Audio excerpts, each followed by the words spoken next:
Me too. Yeah, you're laughing, but it could happen. It could happen. I get away with cursing now and again as an Irishman, though. It's sort of in our nature a little bit, because we do say words that seem bad other places, but they can be quite endearing here. Yeah.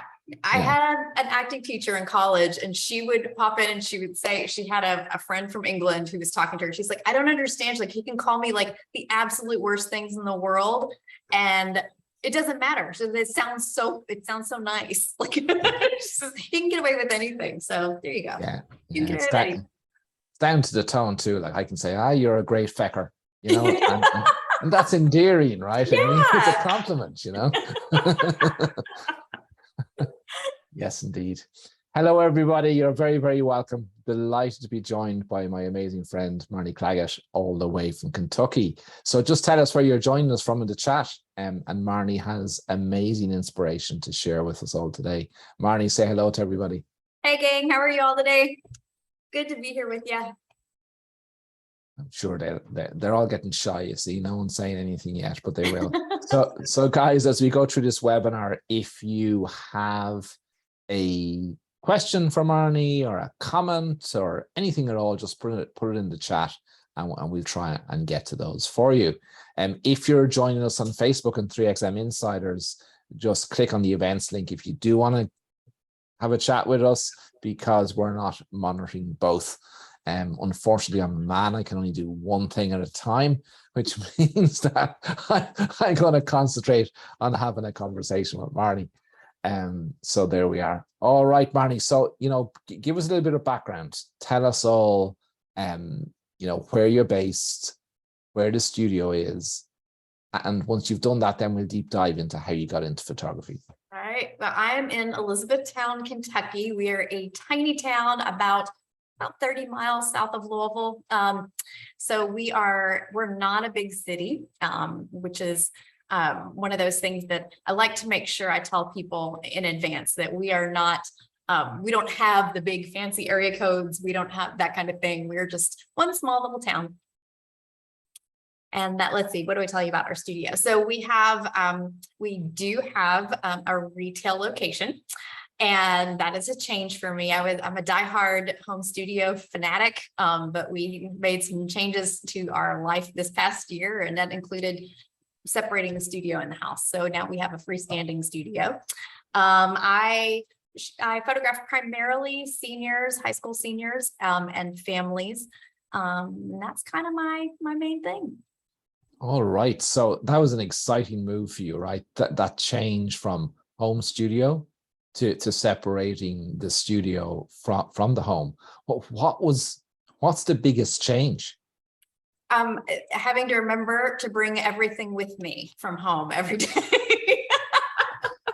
My first 3 days, every morning I'd be like on my way and realize, oh man, I left my phone at home again. So normally I could just run back upstairs and grab it, but now it requires the whole 5-minute drive to get back to the house. So right, I'm spoiled. Right. 5 minutes isn't far, right? It's not far at all. It's not. It's really not bad. I have nothing to complain about. Yes. Yeah. Oh, to chat. No one's saying anything. Wonder, have I not put it on right? Everyone. Maybe that's the thing. Oh, sorry, guys. Oh, I see. Yeah, chat's disabled. It says. There we go. Sorry, guys. You're all very welcome. There you go. Now you can all tell us where you're joining us from. I thought we were on our own, Marnie. I was going to say, do you know what? Let's just grab a glass of wine and have a chat over a glass of wine rather than drinking our coffee and our waters. But here they are. Hey, guys. Hey, guys. Good to see you all. Good to see you all. So Marnie, so the biggest change. Okay, so other than that, has there been, because you've been an ambassador for running your studio from home, running a successful business from home. You've educated many photographers on this. So why the change? The pandemic changed everything, didn't it? During the pandemic, so we lived in a building in our city's downtown area. So we were basically had a building with an apartment upstairs, and our studio was downstairs, concrete all around us. and my people decided that they really wanted some green space. And I think that was just being confined to our place really showed them that they needed that. So we found in the middle of all this real estate madness here lately, we found a house with, it has 2 acres of land in the middle of our little town, which is crazy. If you live here, you know that that's astounding that we found this spot. So my people are happy. My little girl is outside. My big girl is outside feeding bunnies from her hand. It's a very different life, but because the housing market was so crazy, we knew we weren't going to find the place that was going to work for the house and the studio. So we ended up finding this spot, and it's worked out for us. So has Bill gone from not having to cut the grass to cutting the grass? Is that? Yes. Like, okay. That was the debate this morning. He's like, do I do it today or not? But that was the first thing he bought. I don't think we even had the deed. Like, we didn't even have closed on the house yet. And he was already like had his electric mower that he had all purchased and ready to go. And he's been playing park ranger in the back. You know, he loves it. He's very, very happy. So. All right. All right. My worst nightmare. I've no grass anywhere in our home. Super smart. No grass. Yeah, no, it is not my thing, but they love it. So I'm getting, I go out and pick tomatoes from the garden. That's my thing. So very good. Very my good. contribution. Very good. Right. Well, let's deep dive into the meat then of this conversation. So you're going to talk to us about 3 ways, right? To improve client satisfaction and increase sales, something or increase client satisfaction and improve sales, whichever way that is. They kind of go hand in hand, so it's perfect. Okay. Yeah. So client satisfaction and increased sales go hand in hand. Tell me about that. All right. So again, I guess it's kind of just it's a cause and effect type thing. So when we're serving our clients better, and especially in some of these ways we're going to talk about today, it is much easier for them to have confidence to spend with us, because first of all, we're kind of taking them through processes and we're helping them all along the way, right? And when they get to that point, when it's time to actually, make the purchase, they're educated, right? They know what they're purchasing. They know why they're purchasing it. And they're much more inclined to spend more with us, because they have confidence in what they're purchasing. All right. And so are the 3 ways applied to both of those, increase sales and improve client satisfaction, or are there 6 items we're going to discuss today? No, they're 3. They're just the 3. Right. But they do kind of apply both. Some of them a little bit more loosely than others, but they all indirectly at least get you there. Okay. So go on. Hit us with the first one. All right. So number 1 is one that like I told you, we were talking before, and there's nothing new under the sun, right? So BSA folks are going to hear some of this and it's going to be a little familiar, right? Number 1 is it is all about the client. It is not about you. And we controversial. But we say it with a smile, right? With all the love in the world, we say it's not about you. Our clients have, I think the best way to say this. We have things that we care about as photographers, things that are important to us. And we think that those same things are important to our clients. So the fact that, whether we have our photography certifications, if we have got our master's degree, if we're winning awards, those kind of things, we feel like that's really important to show our clients. And to a small degree it is. Somewhere buried on your website, it's good to have those things because there are going to be those photographers who are going to want to know that you are qualified at what you do, okay? But for the majority of our clients, what they want to know is what's in it for them. They want to know how we're going to make their lives better through what we're doing for them. So we have to kind of turn things a little bit and put the focus on them instead of on us. Okay, controversial. Okay, so let's just discuss this. Okay. So I'm going to take the opposite opinion. All right. I didn't plan to do that, but I'm going to just for the fun of it. Knowing that I'm on the complete opposite of what I'm exactly. argue now.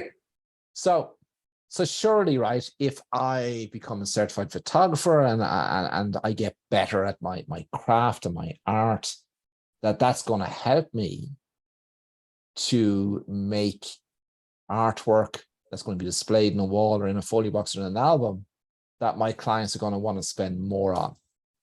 Absolutely. That's very true. But until you get that client in the door, you're just going to be making all that artwork for yourself. Okay. So for us to be able to actually get the client in the door so that we can make the artwork for them, we have to actually appeal to them first. And the way to appeal to them is not through, this is how fabulous I am, okay? It has to be through the problems that I am going to solve for you. The things that I'm going to do that are going to make your life better because you came to me. Our clients have a lot of options around here. There are, I mean, I know this thing for anybody who's out there right now, you can stand out on your front porch and you can yell, hey, I need a photographer, and you will have 40 people right there ready to go. So we have to find ways to stand out from everybody else. And part of the way that we do that is by making sure that what we're doing is helping our clients first. So you're really familiar with the story brand. You're a story brand guide, Ronan. You know, it's hard for me to try and make the opposite argument. I'm really struggling. You did a great job. Really struggling. That was really good. But you know that Donald Miller talks a lot about in story brand, the fact that the client has to be the hero of the story. We're just guides. We can be very professional, very qualified guides, but nevertheless, we can't be the hero. We have to let our clients be the hero of the story. So do you think too many in our industry have that wrong, or what's your impression of that? I think that there are a few folks out there, and it's a few. I really do, and I hate to say this, it's a small, tiny number of people who can get by on their laurels alone. And even then, though, I think if we look at their businesses, they are still, they're appealing to people who want that prestige that goes along with their artwork.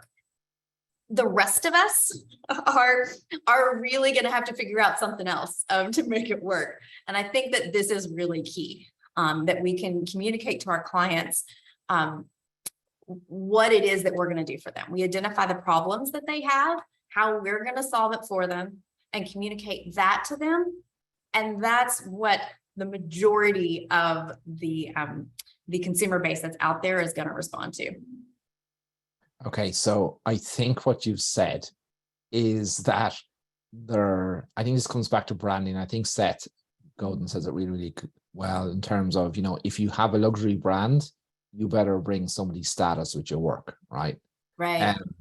So in the same way as a Ferrari or Bugatti brings status to people who want to show off wealth, right? They buy the car to show off wealth. They justify it with other reasons, that they love cars and racing and stuff, but that's the real reason they do it. Right. So if I'm about luxury, I have to find a way through my photography to bring status to that person to invest with me. Absolutely. Which is difficult, I think. As you say, there's a handful who can probably do that in our industry, and we probably all know who they are. But for everyone else, then what you're saying is, yes, you can have the aspiration to do that, and that might be part of your journey, but very few people will make it there. That's your audience. Is that what you're telling me? Yeah, absolutely. And I think that, I mean, there is, you know, in our small town, you know, maybe there's a little bit of a, oh, you know, you went to her to get the work done. Like that's cool. But that's not why people are coming to me. You know, it's because of the work that I'm doing for them to solve the problem that they have, a specific problem that we've identified. I do think that it can be a piece in there, but I don't think it's the thing that we can all rest our hat on. Okay, so the first thing then is making our client the hero. So I hope I'm not ruining your second or your third by asking this Go for it. question. No, but you're not. it could be in there. But so how does this then, making the client the hero, how does this align with knowing who your ideal client is? I think you asked the right question. So what we do is we think about our ideal client, right? And so I'm going to spend time thinking about, so I'm going to call my ideal client Bonnie. All right. So I know that Bonnie is crazy busy. Bonnie is running kids left and right to soccer practice and baseball practice and who knows what else practice. And she is running herself ragged. But she still thinks, even though she does basically her entire life is revolving around these kids, she still thinks that she's not doing enough for her kids, that she is, getting them where they need to be and trying to support them, but she feels like she's not quite getting that emotional piece the way she needs to, right? She's not taking care of them as holistically as she really, really wants to. So for me, I know that. So I've identified that problem. Her problem is that she really wants to feel like she's a good mom and she's supporting her kids in all the ways they need to be supported. So I'm going to say to Bonnie, right? Because I'm going to craft, my marketing and all that kind of stuff is going to go to Bonnie, right? So I'm going to tell her, hey, Bonnie, artwork on your walls that you don't have time to get up there. I'm going to take care of that for you. All right. So what I'm going to do is I'm going to make sure that we get photos of your kids. We're going to get it up on the walls so that then your kids can see that every day and they can see that reminder of what it is you love most about them, that they can see that every day, have that, that reminder of the fact that they're loved, so that even when you're not around, right? Even when you're running another kid off to soccer practice, that other child who's there sees that on the wall and knows that mom thinks enough of him to give him a place on the wall, to see him as wall worthy. And I know that that's something that I've seen, just in my own house, right? I know that when my kids see their pictures ridiculously large on the wall and they're kind of like, oh my gosh, it's so big. But at the same time, my son has sat at the kitchen table, which is kind of like a desk table thing all summer long working. And every time he's at that table, I've noticed that the place that he has seated himself is across from his picture. And so it's not just that he sees himself every once in a while when he passes through to go to the kitchen. He actually sees himself literally, 5 and 6 hours a day. And he knows that I put him up there. Like I decided, like, we don't have, we just moved 6-7 months ago. I haven't nothing on my walls, but I have those 2 pictures of my kids up on the walls. And so he knows that he is that important to me. And he gets to see that reminder constantly. So that's what I'm doing for Bonnie. And that's a different thing than saying, hey, Bonnie, you should come to my studio because I'm amazing. And I'm going to make your kids look amazing. And I'm going to make your house look amazing. That's a different thing. I'm solving a problem that Bonnie has. I'm giving her a reminder that she is a really good mom. And I just helped her with one little piece of that. So you mentioned a whole load of things there that I wanted to dive into.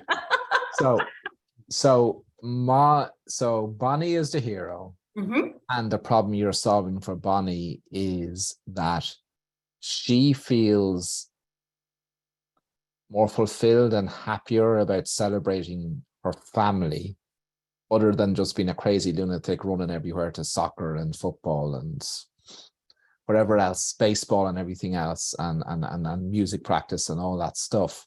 But you also talked about the difference it makes. You gave the example of your son, and where he sits and where he sees it. So is that part of this jigsaw? Is it not just helping Bonnie, but helping her whole family in some way? Absolutely. Because, when we look at it from Bonnie's perspective, she's the one that's kind of carrying that weight, right? To be able to support the family. So this is one way that she does support the family, and those kids benefit from that too. which is something that's going to appeal to her. She wants those kids to feel that benefit. So yeah, I mean, it is more even than just about our ideal client. It is about their whole family. Okay. And how does that change? How does that desire to make a difference to Bonnie's life, as distinct from, I'm an award-winning photographer, just to take that as an example? Yeah. How has that changed your approach to your market? You know, how has that helped you find your ideal client? It's helped me craft the way that I communicate with them. So that if I know that that's the message that I want to send to Bonnie, I know that every email that I write, every Facebook post, every Instagram post, my website, everything there has to be tailored to Bonnie. So I'm talking directly to her. And of course, there are a lot of other people who are like her. And so I am instantly talking to them too. But yeah, everything has to be crafted around her. And when I do that, it just helps me to be a little bit more clear in the message that I'm trying to send. And it appeals to the clients that I want to serve. And I've identified that Bonnie is someone who is going to be willing to spend on her kids. So I know that I'm serving her better. I am also going to see better results financially because of that. Okay, so here's something else I'm hearing, right? I'm always looking outside of our industry for other businesses and what they do and what makes them successful. And there's a key trend in businesses about this co-creation idea, this co-creation strategy of allowing your clients to co-create in some way what the final service or product is, right? And this sounds a lot to me like there's some co-creation going on with that client, that there's a process where they're more involved rather than, I'm the artist, I know how to photograph you, just do this. Do you know what I mean? 100%. Yeah. So we spend time with all of our clients before we ever pick up a camera. I spend a lot of time with these folks. So we spend time learning about the relationships in the family, everybody's their interests, their personalities, those things about them that, you know, has kept mom from killing the teenager that is, you know, starting to get sassy, right? Those things that they love about their people, like that's what we're trying to celebrate. And so we're working with them to help them to really kind of figure out what those things are, because sometimes that gets lost in the day-to-day busyness, right? And it's a beautiful process. Like, it's a beautiful thing to see, you know, parents sitting here in the studio with me going, wow, like they'll tell me all the time, I hear, this is like therapy. Yeah, it is kind of like therapy, but they get to say, you know, that's, you know, yeah, these are the things that I love about my kid. And who doesn't love to talk about, you know, the things that they love. So it helps those families to kind of, beyond just the photography, to kind of reconnect in a new way and to just remember why it is that that they work so hard for each other in the first place. All right. And you mentioned when you were describing this scenario that this is one way that increases sales, right? Why is that? Why does this focus on your client being the hero and spending that time with the client and understanding those important relationships and dynamics and allowing them to be part of this co-creation process, how does that increase sales? Well, because it takes it increases the value of the things that they're purchasing. So it takes these images, right? Some pretty pictures. It takes them from just being something that's pretty to throw up on Facebook and say, look how pretty my family is, to something that has really deep significance for this family. So I had a family recently that came in and dad was really upfront. He's like, yeah, I didn't have the greatest upbringing. I didn't have stability in my family. And one of the things that I want to make sure my kids know is that they have that stability. So I want them to be able to see every day the stable, solid family that we have. We're not perfect, but we are stable and solid. And so it's become something, it's this piece of art isn't just a pretty picture that he wants to hang in his home because his kids are cute. He wants to remind his kids that they come from a family that will never let them go. And all of a sudden that piece of artwork just shoots up in value because they have then projected their own emotions onto that piece of artwork, far beyond anything if we just said, you know, here's pretty pictures of your kids. All right. So I'm sensing here that the work you're creating then, if your client is involved in the co-creation process and giving you that information, and as you said, it's like a therapy session, right? And that conversation, how does that impact how you photograph, or does it impact how you photograph and what you photograph? Oh, it definitely does. I mean, I think that always having that in mind. So in the back of my head, I know that this is a family that, you know, in their example, like that this solid, like that was a word that came up a lot with him, this solid family. I am going to make sure that the images that I create for him communicate that. So we're not going to be, you know, kind of loosey-goosey flying all over the place. We're going to be grounded in those images to communicate that, so that when they come in to see those images right in the studio, I'm able to say, this shows me that solid connection that you all have. This is, you know, that's the image that's communicating that the strongest to me, so that the clients can go, yeah, that's communicating exactly what we wanted it to communicate.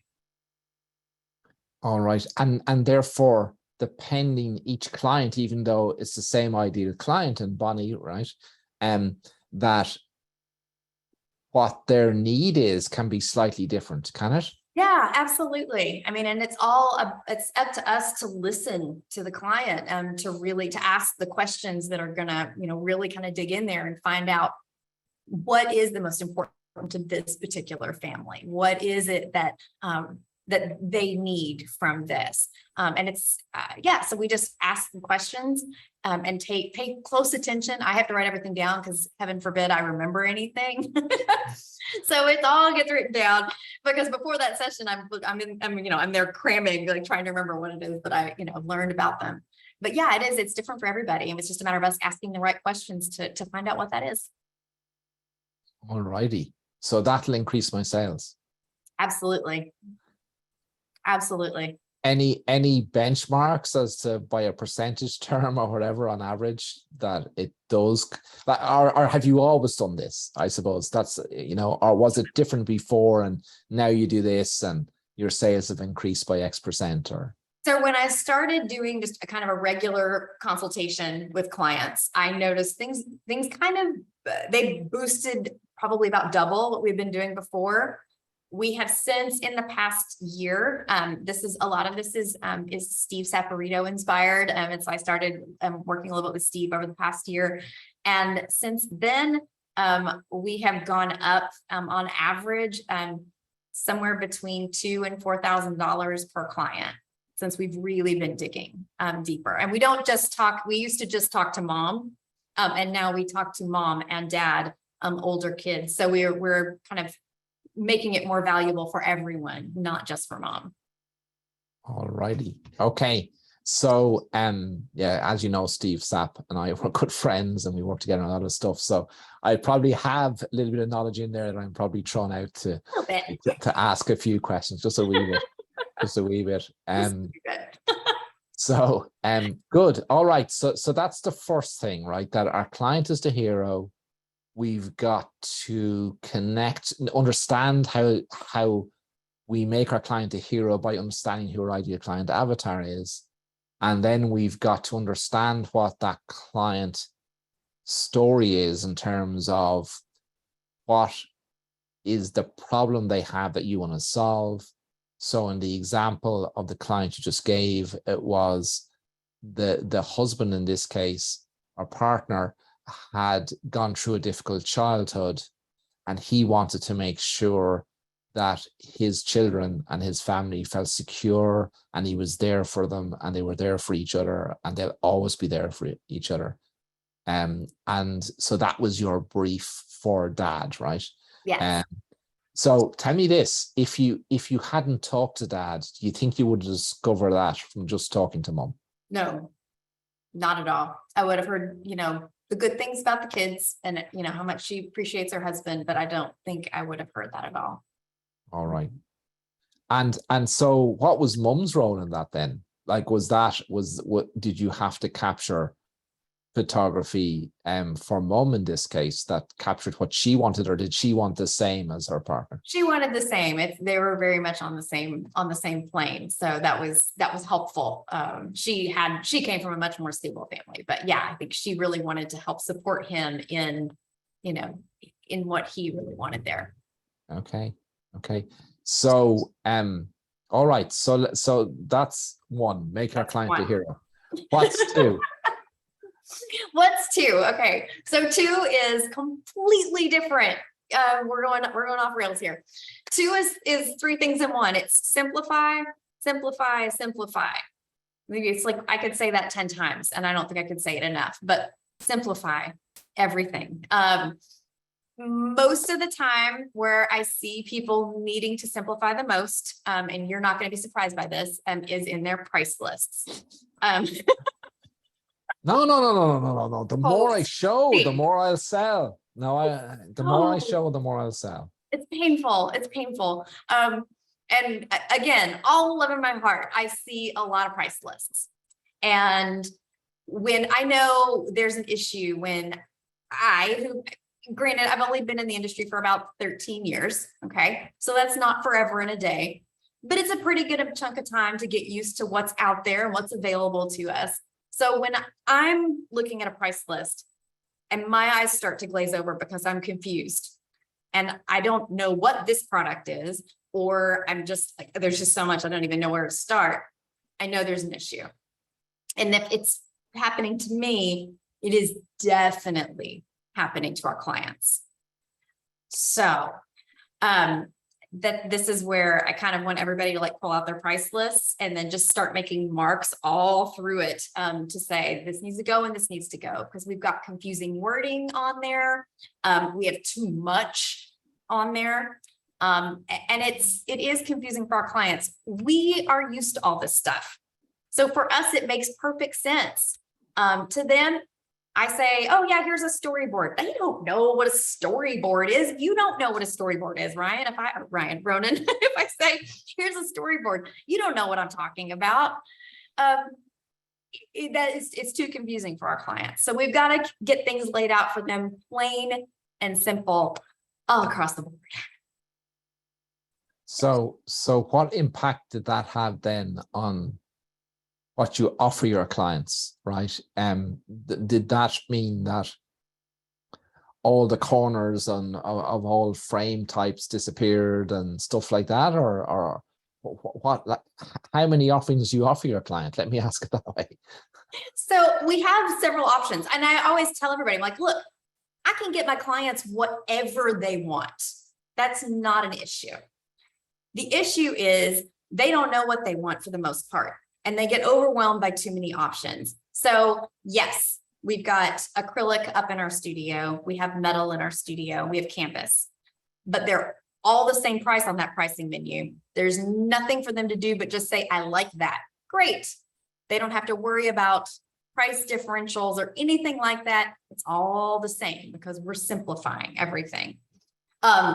We make sure that we took all the crap off of the list.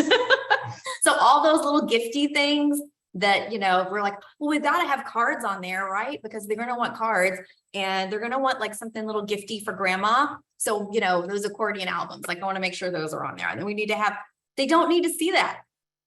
If we get to a point in an ordering session where they're like, oh, well, I'd really like to have something for grandma, we can say, oh, well, what about this?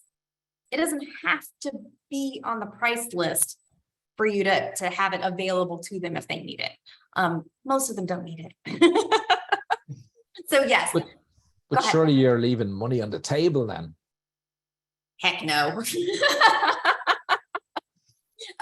Because there's always, if we haven't used everything that they love from their session, there's always the opportunity to say, we can have these left. This is what I can do with it.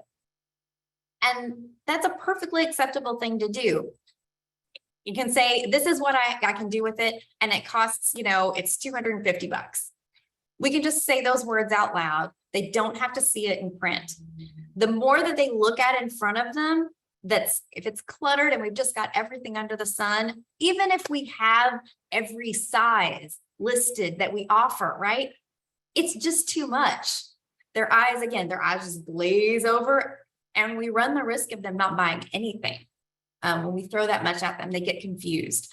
So we are gonna just say it's there. We're not leaving money on the table. We'll find ways to help them get whatever they want. As long as they're ready to keep spending, we've got options for them. All right. So I'm confused now. Oh, see, I did it. This, I didn't make it simple. this less is more is really confusing me, because I was convinced that the more I had to offer, the more sales I was going to have. Absolutely convinced by that. Yeah, it seems that way, doesn't it? So the problem is that our clients, when they have too many choices, right? We hit this thing, you've heard me talk about this before, called decision fatigue and choice overload. Overload. You can tell that I need more caffeine in my day already. And so what the concept is behind that is that our brains can only handle so much in a day. It's only, 1:30 here, and already apparently my brain has handled as much as it can handle for today. We can only make so many decisions, and then our brains just kind of shut down. The problem is when we get a client in and talk about what they're going to order, and they have so many options on the table, so many decisions to make, that their brain shut down in the middle of an ordering appointment. And they're like, I just can't make another decision. We're done. I'm good. That's where you're leaving money on the table. So what you're saying is a confused mind doesn't buy. Yep. That's a much simpler way to say it. I like that. All right. I got you. Let's see, is there any questions here? Awesome. Let's see if there's any questions. And before we go forward, we've people from all over the world, Missouri and Portugal, and Ron is there. Ron says, I love this lady. Marnie's amazing. Hi guys. South Africa. Oh, wow. Dallas, Texas, Albany. Excellent. All right. So what questions do we have? Janine, yes, I got it fixed. Thank you, Janine, fellow BSA mentor there, making sure I've got the chat fixed. So Guy wants to know, you'd expect a difficult question from a fellow. Of course, I didn't got a question from Guy. So Guy wants to know what percentage of your clients, what percentage are bunnies? So I don't know whether he's talking about leads, potential clients and actual clients, but maybe you could answer both. Sure, yeah. So actual clients, I would say probably, gosh, that's an interesting thing to think about. Probably about a third of them are Bonnies. I have 3 or 4 avatars that I work with, and Bonnie is one of them. Okay. Yeah. Okay. All right. So, question for you then. So how are you getting your clients or bunnies? What type of marketing strategies? I'm so glad you asked. We didn't plan any of this, Ronan, and but the questions always end up the same route, they right? Always do, yeah. So my marketing strategies come entirely, these days from Business Success Academy. So BSA is really what I'm doing. So we do Facebook ads.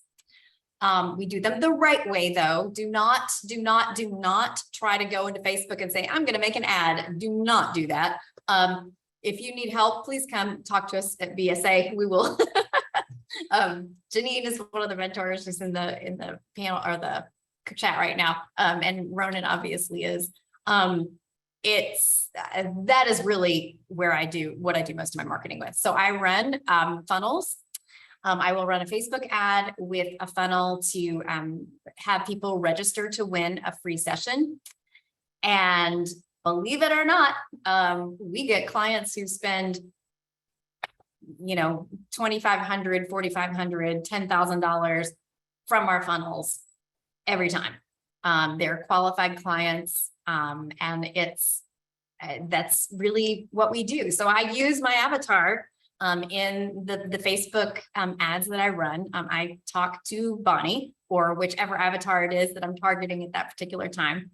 And using the things that I'm learning through BSA, I get all the clients I need. All righty. Okay. I couldn't say that any better. So Jerry says, hi, Marnie, have you any ideas how to deal with clients that won't open up to you? So they don't value a pre-consultation. All I'm getting now is clients wanting availability for a shoot. I gotcha. So I hate to, I'm going to sound really snooty when I say this. I don't really give them a choice in the matter. I let them know up front, this is how we do things. And oftentimes we're doing a consultation and they don't even know it. So I will get them on the phone and I start asking the questions right up front. And that's, so we're just on the phone having a, conversation. They said, hey, how much are your photo sessions? And I'm like, well, do you mind if I ask a couple questions first? And we just start into it. So I do ask permission, but I don't invite them into that consultation immediately necessarily. I'm usually finding out some more things about them before I say, great, let's schedule this consultation. And at that point, they know this is what we do. And they're hooked and they want to know more.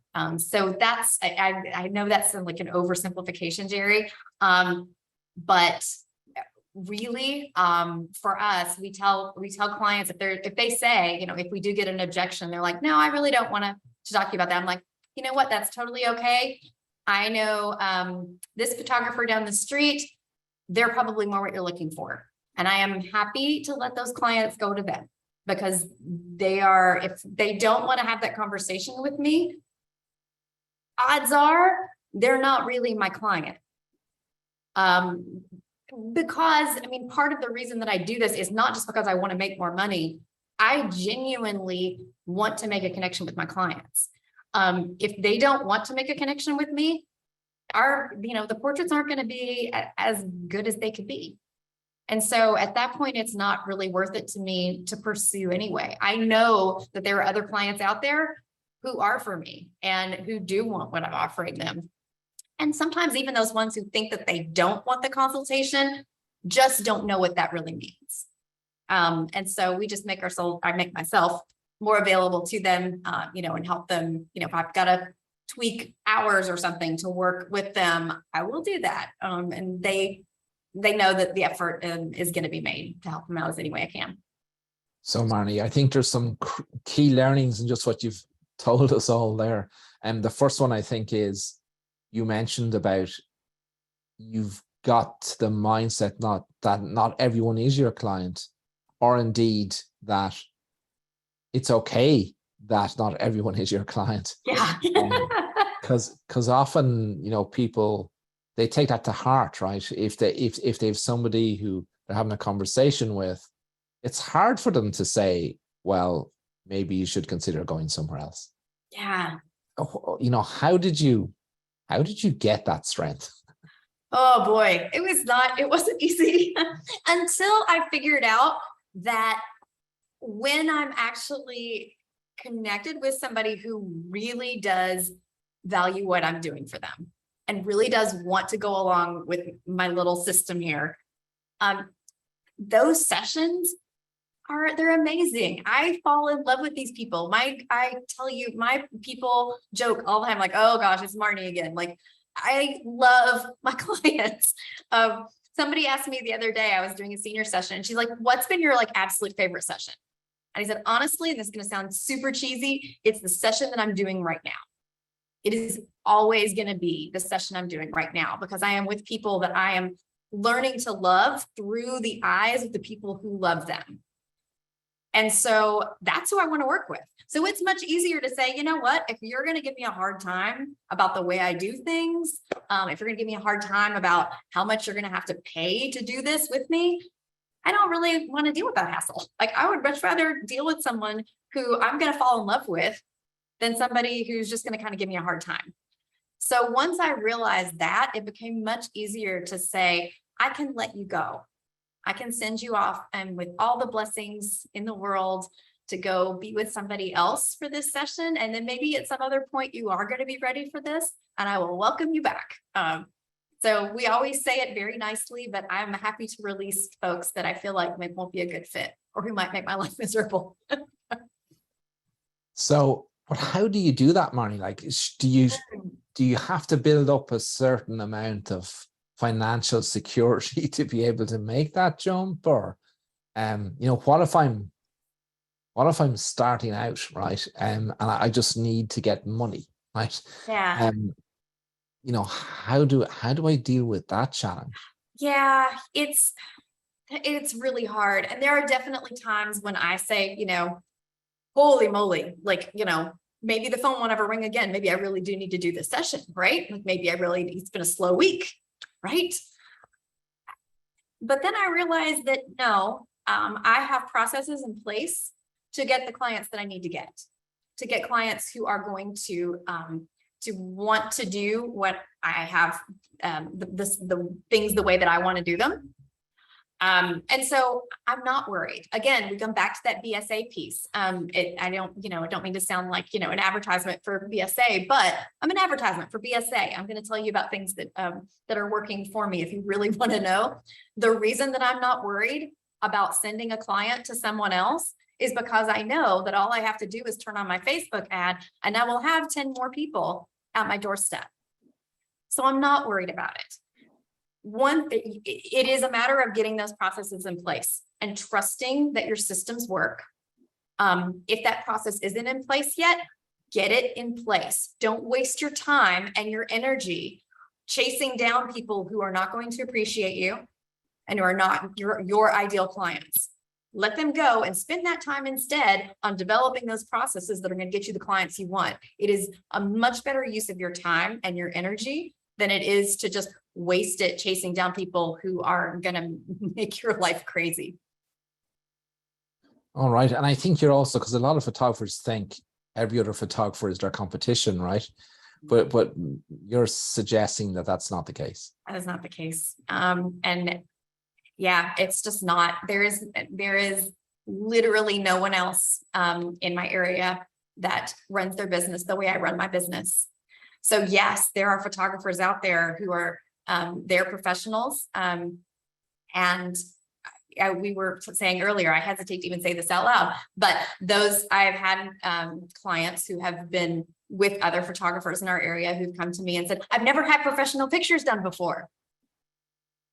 If those other photographers heard that, they would be losing their minds, right? But they're like you say, they're not my competition. They're not doing what I do. My competition is, travel ball and people going on vacations. That's my competition. We're doing things differently. And so I can kind of rest in that confidence that people are going to come to me who value what I do. All righty. So number three. Number three is show what you want to sell. That's, again, we're talking about like how it's serving your clients and it's serving you. Our clients, they have not been around this industry. They've never been to a trade show, right? They've never walked the floor at imaging and seen everything there is to offer. They don't know the difference between a gallery wrapped canvas and a fine art print. They don't know. I mean, some of them may, go, oh yeah, I've had a canvas before. I got that, they don't know. So it's up to us to show them what we're doing. So if I tell my clients that, they could have this, a folio box, or they could have an album, right? They don't know what a folio box is. Whatever pops into their head, it is not what I'm getting from 3XM. Again, for Ronan, I'm sorry. I'm just going to be one big advertisement for you today. But when they can actually hold that box in their lap and open it themselves and see how beautiful it is and feel the weight of it and see, the pretty matted prints inside, that's a completely different thing. That, first of all, shows them exactly what they're getting. So again, it comes back to that confidence thing we were talking about earlier. They've got confidence in purchasing this thing because they've actually felt it in their hands and have looked at it with their eyes. They know that this is different than some little like cardboard box that's like wrapped in some, paper that's got, a picture printed on it that's going to fall apart in a couple of months, right? This is different. That again increases the value of what this is because they can actually see it. So they know when they purchase it, that's exactly what they're going to get. When we're able to help them see those things in person, there's no question. They're not wondering, and they're more inclined to purchase things that they have seen and touched with their own hands than they are something that they just see in a list or in a picture. So how do you handle wall displays in that instance? Do you put a wall display into their hand, or do you do a tour of the studio that shows them it and they touch it? Or how do you do that piece? Yeah, we do it two ways. So we do have, we'll have them do like a little tour around the studio. So we'll show them the things that are here. Stuff is everywhere. I think this is literally the only place in the studio where you can't see stuff on the walls right now. So there's stuff everywhere for them to see and touch. So they can, when we have samples of things, again, for them to pick up, or I'll just pull something off the wall and put it in their hands and let them see it. I go up to, our canvases are all mounted on masonite boards. So even though they're wrapped, they've got a masonite board underneath them. I'll go up and knock on it so that they can see this is solid and it's not going to warp over time. Those kind of things that we can, those little details we can throw in, just make all the difference in the world and helping them feel like, yeah, I can spend that because I've just seen how great that is right here in front of me. And at what state do you do your consultations in person? You do a lot of phone work, right? So do they also come in for an in-person consultation before? We do, yes. We have them come in for an in-person consultation too. And then we do all finish up work on the phone. So they're here for that. And they're also here for their ordering appointment. Okay. If I didn't have a studio, or if I have a client who's out of town and I'm going to go to them, I am taking samples with me. They go in my car with me so that they can see exactly what it is that they're going to be purchasing. I don't want to have them just be like, I don't know, because they're not going to purchase it. They just won't. And rightfully so, if it's not something, this is a custom piece of art. They're not going to just order it off a chance, and hope that it's going to come out okay. They're not going to do that. All right. And do you use any particular software in your sales sessions, or? We do. I use Pro Select, which has been, I've used that since, oh, good grief. I don't know. It's been ages. It's been for a really, really long time. And it has worked beautifully. When I started doing that, our sales averages went up, took another bump. Every little piece that you can do. You'll see it. It's crazy, but you see it reflected in the numbers. When clients started coming in versus, ordering online, we saw a huge bump in numbers. It does make a difference. So let me summarize what I think you've just told us. So show what you want to sell. You mentioned that there's, artwork everywhere in the studio on the walls, but it's not like you've got hundreds of choices either, right? So keep it simple, but that there's various artwork available to the client. When the client has invested in the wall displays, they're going to go on the wall, and then all the other images or photos that they love are going to end up in a folio box or an album, and they can feel those products and interact with them, but the products have to high quality because that's what you're supplying your client in everything you do. So your experience is high quality, the difference that you make to your clients really matter, and the product piece has to match all those pieces, I think. Absolutely. Is what you told us. Yeah. So how do you deal with digitals? Oh, that's a good question. We deal with digitals a couple different ways. Do I have it in front of me? Oh, darn it, Ronan. It's down. I should. Okay. See, hi, we didn't rehearse, Marnie. We didn't rehearse. We didn't rehearse, but it's here. I've got my purse right next to me. So we handle digital files a couple different ways. And this is what we tell our clients too. We tell our clients that everything that they purchase, we're going to give them a digital file printable up to 8 by 10 of anything that they've ordered. And that is across the board. So we want to make sure that they're able to, to share these things with their clients. So our favorite way to do that these days, we used to just throw stuff into a Dropbox folder. I use my Quantum card, which is pretty fabulous. So it's got my logo on the back and then my client's picture on the front. They can tap this to their phone, and let me unlock it here. They can tap this to their phone. Am I doing this right? Come here. My Wi-Fi connection is not great today. Come on, you can do it. There it is. Yeah. So the tag pops up here at the top. I click on that, and then my client's pictures show up on their phone, ready to download to their phone, ready to download to their computer. And it's an easy way to deliver them. And our clients are bonkers for our Quantum cards. It's made digital delivery so much easier. And it still allows me to keep control over those files to some degree, like to the degree that I care about, right? Other people have different ways that they like to do it. We could also set it so that this would just be like social media size files. That control is important to me, but I also want to make sure that my clients are gonna get the thing that they want. And usually they just want to have that for safekeeping down the road. They're still going to order everything from me because they want the cool card.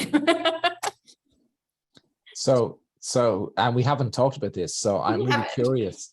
I didn't even ask the question for that reason. That's crazy. What a crap salesperson I am. But now that you've mentioned Quantum and 3XM, so what reaction have the clients had to it? Like, is it a wow, or is it why do they think it's cool, or they like it, or they've never seen anything like it? That's one piece of it. They've never seen anything like it. So they're like, how does it work? Like, it's so funny to see the different reactions. A lot of them go straight to the phone. They're like, that's so cool. And then they're suddenly looking through, everything that I've got, on my phone. But I think that what it's also done that is really nice is that it encourages them to purchase more, because if they know it's going to be here, they want to make sure that they add it to their album, add it to their folio box, add it to the wall. Like, they want to make sure they have all those images because they know it's going to be on here. So it has, again, it's increased our sales averages because clients don't want to let things go when they know they can have it on here. Even if it's just going to be for social media, they're really excited about it. So, and how do you choose the photo that ends up on the card? What's the process there? It's their favorite, the one that they love. That's the one that gets to go on the front. So they get to choose that card. Yeah, and so it's a senior in high school. Sometimes it's great because mom really wants a certain image on the front of the album, and daughter wants something totally different. So we can, kind of compromise sometimes. It's beautiful. Like, okay, you get the card and you get the album, or you get the front picture in the folio box, you get the card. So yeah, it makes things, it helps smooth things out in ways that you never even imagined, Ronan, when you came up with this. You're solving arguments, or if you're settling arguments for across the pond. Wow. Okay. Excellent. So, Marnie, here's what I've heard tonight, and today, this afternoon, this morning, depending where you are in the world. I don't know what time it is in South Africa. They would be well ahead of us, wouldn't they? It'd be late. I think so. Yeah, it'd be late. Oh no, there's only an hour or two different. Anyway, let's not get caught up in the world clock. So here's what I've heard. So make your client the hero. You have to be focused on your client and solving a problem for your client. You got to make things simple. So simplify everything. Do away with decision fatigue. Keep it simple, easy for your client to make decision, because a confused mind doesn't buy. And then the third thing I've heard is that show what you want to sell, but not just once, right? You're showing multiple times, because otherwise your client wouldn't know they want to buy everything unless you'd shown them Quantum before they see all the photos, right? Right. So, exactly.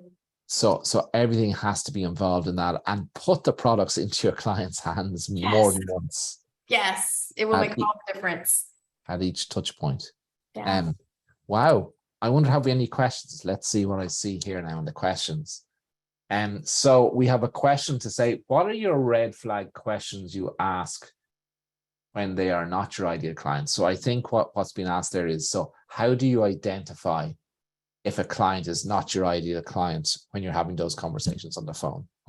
Usually you can kind of get a sense if they become very, very, very price focused from the very beginning, and we can't get them off of that. If it's hard to get them to a place where they're speaking emotionally about their family, I can pretty much tell that may not be a go. If I'm really confused and don't know, then we just throw price out there and start talking about price. We're going to talk about price anyway, but I will go ahead and get to that question before I spend extra time with them if I feel like it's not going the right way. All right. So if you see somebody who's not emotionally connected and somebody who just wants all the digitals for nothing, you know, they're not your client. Right, exactly. Okay, so Kaylee says, Eek, I missed the card combo. Is it like a USB? No, it replaces a USB. Completely different. Amazing.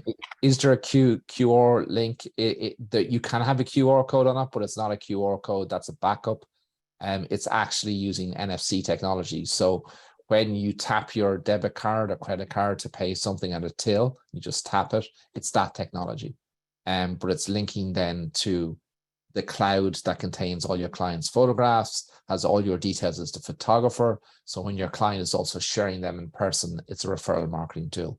And then the card itself is also really important because that lives in your client's purse or wallet, or depending on what they have. And the idea there then is that that's a constant reminder to your client. And there's a bit of giftology going on there. So if you're like me, and we want to get new family portraits done every 3 or 4 years, we often forget, right? But because that lives in my card, because in my wallet, because an important photo to me, it's a constant reminder to me every time I go to my wallet, I see it. So that's the other function of it. So you'll see all that on 3xmsolution.com. If you go to 3xmsolution.com, you'll see Quantum, and it explains all what Quantum is. All right. So Dwight says, what is the website service used to sell and send your work? Where do you find the software to create the card? So all of your work is in-person sold. It's not linked to Quantum, right? Right. But the software you use to create the card, that's all available within Quantum from 3XM. So all the software and design tools are there to do it really, really easy. Heather says, if you do up to 8x10 digitally, you just not worry about selling that size or smaller? Oh, I do sell 8x10 and 5x7s. Occasionally we'll do a 4x6. And our clients will purchase those because they want the quality. So we still do sell those. We usually say, if, you don't think that Aunt Susan needs the product that's going to last for 150 years, then you can go, have one made for her online. You don't have to spend as much on it. And they appreciate that. Like, they love knowing that I'm not just in this for the money. Like, I do need to make a living off of this, but I'm going to find ways to help them too. And Marnie, you've got everything in place in your business. You've all the experiences and all the processes and all the systems. But you also mentioned about, your marketing system. You've a proactive marketing system. You're not waiting for the phone to ring, right? Right. And you've learned a lot of that, and are a core member of BSA that also helps other BSA members. We all help each other. We've got that community. Yeah. And we do have we want to help as many photographers as we can. So I have just shared a link, Marnie's link, in the chat. If you want to come into BSA and see what we teach and the difference it'll make to your business, we've a special offer where you can come in for a month for $1. Oh, that's crazy. That's amazing. Man. That's amazing. That's crazy. So seriously, what you can learn in a month. Yeah, that's incredible. So, and the reason why we do that, Marnie, is one is it helps us deliver on our mission, right? Which is creating a healthier society through photography, because we know that how we amplify that is where photographers get like you and they make a difference to more people's lives. And the end result of what you're doing is actually making people happier. And when people are happier, they're healthier in mind, body, and spirit. So that's a key thing there. So the reason why we do it for the $1 is, first of all, you can come in, you can learn what you want. You can have your first funnel live in the month. At that stage, you can decide to leave and it's just cost you $1, or you can choose to stay with the community, which most people do, because they get they get the value that helps them create the business that they desire and deserve. Yeah, it's incredible. So Marnie, thank you so much. You're amazing. You're an inspiration to everyone. Thank you for sharing. I love your heart. You're such a giver. You even see that in the work you do in your community and everything else. So we really appreciate you. Thank you so much. Thank you. Thanks for having me. It's always a pleasure. All right, guys, that's the end of this webinar. We hope you've enjoyed it. We hope you've learned a lot from it. Stay safe, stay healthy, and we'll see you all again soon. Bye for now. Bye.